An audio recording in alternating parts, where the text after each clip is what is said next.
What up, YouTube? Big Lou tapping back in with What It Do with Big Lou. NFZR2, No Fly Zone Rican's 2. I'm coming today on part 3 of 5-part series of my all-time NBA top 10 players at each position. So I've already done the point guard position. I've already done the shooting guard position, which are considered the 1 and the 2. Today, I'm going to bring you the 3, which is the small forward position. And these are my top 10 all-time small forwards NBA players. So at number 10, we have, he was drafted out of St. John's University. He played 16 NBA seasons. He was drafted in 1985, the first round, 7th pick overall. None other than Chris Mullen of the Golden State Warriors, a member of the 92 Dream Team, Olympic team. He finished his career averaging 18.2 points a game, 4.1 rebounds a game, and 3.5 assists a game. Chris Mullen, one of the best shooters of his era, and one of the baddest white boys to be playing along with Larry Bird. There's no comparison with him and Larry Bird, but Chris Mullen's up there. I would put him in my top 15 all-time, maybe even top 10 all-time white boys. He's bad. You know what I mean? Coming in at number 9, I got from the University of North Carolina. He played 12 NBA seasons. He was the first overall pick of the 1982 draft by the Los Angeles Lakers. None other than James Worthy, a.k.a. Big Game James. He's also a member of the All-NBA 50th anniversary team and the 75th anniversary team. I believe Chris Mullen is a member of that as well. He finished his career with 17.6 points a game, 5.1 rebounds a game, and 3 assists a game. And he was part of that Showtime Lakers team, along with Magic, Kareem, Byron Scott, Michael Cooper, McAdoo, Kurt Rambis, AC Green was there for a few years, Michael Thompson a few years. So he's definitely an NBA great. Number 8, we have from the University of Central Arkansas. He played 17 seasons in the NBA. He's got 6 rings, right? Drafted in 1987 draft, first round, 5th overall pick. He was drafted by the Seattle Supersonics and then traded to the Bulls that night. None other than Scotty Pippen. Scotty Pippen finished his career with 16 points a game, 6.4 rebounds a game, and 5.2 assists a game. A well-rounded NBA player, also a defensive player. He would usually be the one to guard the opposing team's scorer. Usually, he would guard either the shooting guard or the small forward or even the big forward sometimes, depending what kind of forward he was. Michael Jordan also was but Michael Jordan, don't get it twisted. Michael Jordan is one of the greatest defensive players ever as well. Michael Jordan, along with Hakeem Olajuwon, are only, I believe they're the only 2 to get the MVP, the Defensive Player of the Year, and the Finals MVP in the same season. Okay, number 7, we have from the University of Miami. He played 15 seasons. He was first round, 2nd pick overall in 1965 draft. None other than another Warriors great, Rick Barry. Rick Barry averaged almost 25 points a game, 6.7 rebounds a game, and 5 assists a game. He was part of the 1975 Golden State Warriors championship, which was the last championship until Steph Curry and them won these 4 that they had 1 out of 8 seasons. Rick Barry was known for his style of free throw shooting, which he would shoot it underhand, like Granny Goose we called it growing up. He was a hell of a scorer during his prime. You're talking 30 points a game. He also has 3 sons that made it to the NBA, and a 4th one possibly couldn't make it to the NBA. His father-in-law was also an NBA player, which his last son that might be making to the NBA is not his grandson. He's no longer married to that lady. That old man's daughter. But anyways, Rick Barry, nonetheless, is one of the greatest scorers in the history of the NBA. Okay, here we go. Number 6, we have out of the University of Georgia. He's a Bulldog, right? He played 17 seasons in the NBA. The first round, third pick overall, 1982 draft. So he was picked two picks after Worthy. Is none other than the human highlight film, Dominique Wilkins, out of the Atlanta Hawks. From the Atlanta Hawks. He also played with Boston, I think the Clippers. But Dominique definitely was a slasher, a guy that would take it right to the rack and jam it on no matter who was under the rim. Kareem, Hakeem, Patrick Ewing, David Robinson, Brad Daugherty, Mark Eaton. It didn't matter who was down there, he was going to take it to you. He had a lot of seasons of doing just that, as well as like Michael Jordan and Kobe. They were and Vince Carter. They did the same things earlier in their career, but then later on in their career they would turn more finesse. Dominique Wilkins is one of only a couple of players that ever got an Achilles injury and was able to come back and be at least as good as they were, if not better than before the injury. And the other one I'm speaking of is Kevin Durant. They're the only two that I can think of that would still take that ball at rack and still be able to do the things they were able to do before the injury. Kobe Bryant suffered that injury, and he wasn't the same player after he came back from the injury. You know, like I said, he became more of a finesse player. He still was a badass. Don't get me wrong. 19 All-Star games out of 20 seasons. You know what I mean? Kobe Bryant definitely is a legend. He's, rest in peace. Kobe Bryant lost too early. But we're talking about Dominique. Dominique was bad. He was part of the Atlanta Hawks. He played with Doc Rivers, Kevin Willis, Spud Webb, and a couple other guys in and out here and there. He went on to play with Boston in a huge trade from Atlanta to Boston that I don't really think panned out well for the amount of players they gave up. Anyways, Dominique Wilkins is definitely a top all-time NBA 50th anniversary player, and a 75th anniversary player. Okay, number 5 we have out of the University of UMass. He played 16 seasons. He was an ABA great and an NBA great. He got a title with the Sixers in '83, I believe it was, alongside Moses Malone and Mo Cheeks. He was drafted in the first round, 12th pick overall in 1972. None other than Julius Erving, a.k.a. Dr. J. This guy was a high flyer, 6'6", 6'5". What I think Dr. J's 6'5", 6'6", 6'7". One of those. He was in the movie. Started in the movie The Fish to Save Pittsburgh. I don't know if anybody remembers that movie. But nonetheless, Dr. J was a badass mofo. Hey, shut your mouth. But I'm only talking about Dr. J, man. You know what I mean? Dr. J was the epitome of a slam dunk champion. The first one I believe was '82, which he lost to Larry Nance, I believe, if I remember correctly. But all his years through the ABA, NBA, he was a dunker. He would take it to you, no matter, again, like like Dominique. It didn't matter who was underneath the rim. If it was Kareem, if it was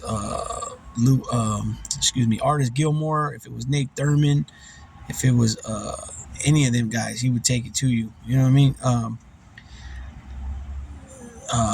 George Gervin, along with Dr. J, they would, go battle for, scoring. They were two hell of a scorer.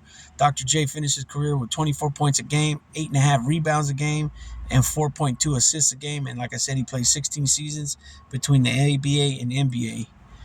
Okay, now we're at number 4. This guy was a bad mother, but never won a title thanks to them Boston Celtics. I'm speaking of none other than let's go this way. He out of the University of Idaho. He played 14 seasons in the NBA. He was the first overall pick of the 1958 draft. It's Elgin Baylor, Lakers great Elgin Baylor. He was part of a team with Jerry West, and then later they picked up Wilt Chamberlain, which they still couldn't get a ring, or they couldn't get a ring as that team. He went, I believe, 8 times or 9 times, and never won a title. Then after he retired, the Lakers finally got one against the Celtics. So I think he went 8 times, and then Jerry West went 9 times total, but he only won one. That was with Will Chamberlain, but Elgin Baylor was gone already by that time. Elgin Baylor, you know, that's the only thing that hurts his legacy. That he had no championships. He finished his career with 27 points a game, 13 and a half rebounds a game, and 4.3 assists a game. This guy had seasons where he averaged 35 points, 37 points a game. He also had 18 rebound seasons, 17 rebound seasons, and he was only 6'5". So that shows you how dominant force he was in the NBA. He's passed away. R.I.P. Elgin Baylor. And with that being said, now we're moving on into the top 3 of my all-time small forward top 10 list. Okay, number 3, and this guy is number 3 now. I don't know. I don't know if he'll ever make it past number 3 all time as far as the small forward list. He can. As of right now, I have this guy at number 11 on my all-time player ever in the NBA. This guy's out the University of Texas. He's played so far 15 seasons. He was a second pick overall in the 2007 draft. None other than Kevin Durant, a.k.a. KD, a.k.a. Durantula. He averaged so far in his career 27 points a game, 7 rebounds a game, and 4.3 assists a game. He's got 15 seasons and counting. This guy is listed at 6'10". This guy is he's a very unstoppable force. He can pull up on anybody and bust a J right on him. The dude is full of talent. Really has been no other player like him. There's clips of Kobe Bryant saying he never figured out how to guard him. He said at first he was able to take away his right and make him go left, and he couldn't dribble left. And then he said by later on years he just got better and better, and he wasn't able to figure out how to guard him. Kevin Durant's a scoring champion, I think 4 times. He's a 2-time NBA champion, and then he's got 2 Finals MVPs. It's unfortunate what's going on with him in New Jersey right now, and it sucks what's going on with them over there in New Jersey right now. You know what I mean, with him and Kyrie Irving. But anyways, fucking people, man, they don't know how to drive with this shit. Anyways, yeah, it's unfortunate what's going on with him, Kyrie Irving right now, and it's quite unfortunate. I hope they can get it together because they got a good squad over there. If they can just play together as a team and stop tripping on a bunch of nonsense, like Kyrie Irving's doing. He puts himself first, and that's it. He don't care about nothing else. So I don't really quite understand that because all the money they're getting paid over there. These guys should already have been playing. If they didn't win a title, they should have been at least in the Eastern Conference Finals, if not in the finals. You know what I mean? And maybe got beat by somebody, but there's no excuse how you can have Blake Griffin, LaMarcus Aldridge, and I think they even had for a minute there they had I think Andre Drummond was over there, and maybe even Jordan was over there. So these guys got talent. They a lot of talent. All stars. I just can't explain it. But Kevin Durant, I really like Kevin Durant. I was juiced when he came to Golden State, and I just like his game, man. And not only that, he turned out to be a decent. He was a decent defender, and he became a pretty good defender when he fell into the Warriors system. He became a better rebounder. He started blocking some shots. He just fell in perfectly with their offense. So that's my number 3 guy. My number 2 guy, out of Indiana State, 13 seasons he played. He was a first round, 6th pick overall in 1978. None other than Larry Bird. This dude's awesome, man. If he didn't have back injuries, man, he played 13 seasons, but probably his last 3 or 4, he was injured. He had back problems and stuff like that. And, it is what it is. He finished his career with 24 points a game, 24.3 points a game, 10 rebounds a game, and 6.3 assists a game. Those are definitely solid numbers for a small forward. 10 rebounds a game, 6.3 assists a game. You know what I mean? That's pretty top notch. This guy was he's got 3 NBA titles. He's got two or three MVPs of the league. He's got definitely, I know he's got 1 finals MVP. I think he has 2 finals, because I know Cedric Maxwell won 1 finals MVP. So I think he has 2. This guy was dangerous, man. He was a trash talker. He would back it up. He was no joke when it came to all that. Larry Legend.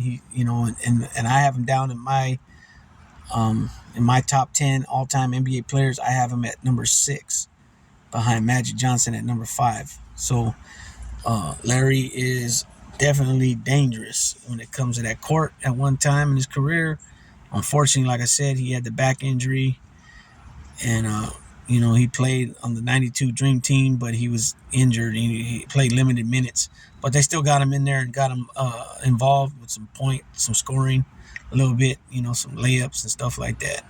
Anyways, Larry Bird will go down as one of the greatest players of all time, like I just mentioned, and definitely one of the greatest Celtics ever. And then now we're going to round it off with the number 1 small forward all time. I'm pretty sure you guys know who this is. He's been playing 19 seasons. He's still going. First pick overall, the 2003 draft. He was drafted out of high school. He's from Akron, Ohio. None other than the chosen one, King James, LeBron James. His career numbers are 27.1 points, 7.4 rebounds, and 7.1 assists a game. Those are definitely solid numbers. A little less rebounds than what Larry Bird got. A few more points and 1 more assist a game. But LeBron James makes pretty much, he makes everybody around him better. He's not a selfish player as far as dishing out the ball. Otherwise, he wouldn't average 7.3 assists a game for a career. A lot of point guards don't even have that average. As we know, he went to 9 or 10 NBA Finals, and he's got 4, right? 4 wins. Yeah, he's got 1 with Cleveland, 2 with Miami, and 1 with the Lakers during the bubble season, I believe. Again, like with the Nets, there's a lot of crap going on over there in the Laker land. What they call it, La La Land. With Westbrook, with that huge contract he got, and he's not fitting with the system. You got Anthony Davis, who's always injury prone. They're trying to land Kyrie Irving, and they're trying to do some things over there in the Lakers. Rob Pelinka has got his hands full with trying to figure out what they're going to do. They got a new coach, Darwin Ham, who was an ex-player. But regardless, whatever happens with the team as far as with Westbrook and all that, we know LeBron's going to get his. LeBron's going to do his thing. LeBron's going to be an all-star again. He's definitely, in my book, I got him ranked 3 all-time. As far as all-time NBA, my NBA list, I got Kareem first, Michael Jordan second, and him and LeBron third. And I stand on it. You know what I mean? But he's definitely a once-in-a-lifetime player on the things he can do. Because, him and Kevin Durant are, he came out in 2003, Durant came out in 2007. But when you look at the NBA the last 10 years, 12 years, I'll say 12 years, it's those 2 guys are the ones been dominating, in my book. They play the same position, but they they do different things, you know. But Kevin Durant's unguardable. LeBron is unguardable as well, but he gets away with a lot of traveling and and lowering his shoulders and steamrolling his defender. But it's all good in Hollywood. He's gonna do his thing. He's the face of the NBA for this past decade or whatever it's been, and nonetheless, like I said, he's gonna do his thing. So that rounds out my top 10 all-time NBA small forwards, which is the 3 position. I'll be dropping the power forward /4 position soon, and then soon after that, the center /5 position will be following up pretty soon after that one.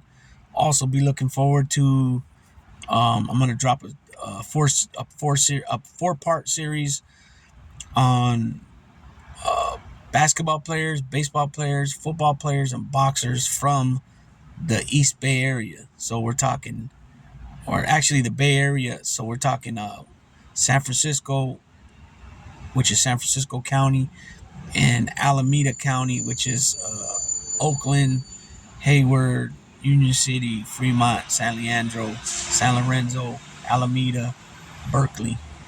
So I'll be dropping 3 to 4 players basketball, 3 or 4 players football, 3 or 4 players baseball, and 3 or 4 boxers from this area. And be looking forward to that. Also, if you haven't subbed already to this channel, What to Do with Big Lou, NFZR2, be sure to sub, like, share. Also, share, sub, like, and share the No Fly Zone Ricans, which is the mother channel, or the main channel, which I'm part of a 3-man team. Our quarterback, Nelson Pad 51, also out of Brooklyn. Carlos Moniz from the Bronx, and Big Lou, myself, from Northern Cali. We're all Puerto Rican. Obviously, the name of the show is No Fly Zone Ricans. They're East Coast New York Ricans, and obviously I'm from Northern Cali, so I bring my little West Coast Puerto Rican flavor, and I just sprinkle it over, and it's a perspective of the East Coast and the West Coast, and we talk about a lot of different topics, a variety of topics, and some interviews. We got an interview set for September, I believe it's a Tuesday, September 12th, 12th or 13th. We got a pretty big guy, a big name coming on. He's got a pretty big platform, 71,000 subs. Hopefully everything's going to work out and he's still going to be able to come on that day. Also got some other things in the work for the No Fly Zone. Also here at What to Do with Big Lou, NFZR2, I'm going to be hopefully doing an intro, outro, dressing up the channel a little bit better, and also starting to do lives. And I think I'm going to start doing lives on my way to work in the morning, maybe spend a half hour to 45 minutes there, and then we'll see how that works out, and maybe do some in the afternoon. I don't know. In between time of us doing videos at the No Fly Zone, I got a little niche to sometimes make my own videos. That's why I'm doing this now. So with that being said, once again, sub, like, and share both What to Do with Big Lou, NFZR2, and No Fly Zone Ricans. Like I always say, we appreciate each and every one of you subscribers.